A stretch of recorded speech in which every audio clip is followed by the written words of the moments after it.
左足を2番目の指が遠くに行くように足遠くに持っていきます。で、ここ大事ですよ。両手のやつは絶対均等。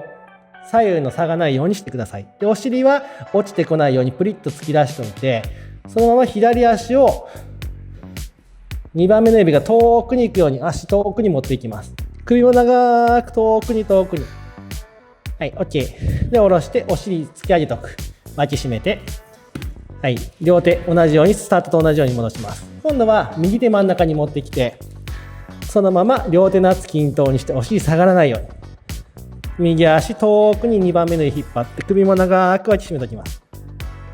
はい、戻して。で、きつい人はかかとを上げといても OK です。お尻を突き出してください。今度反対いきます。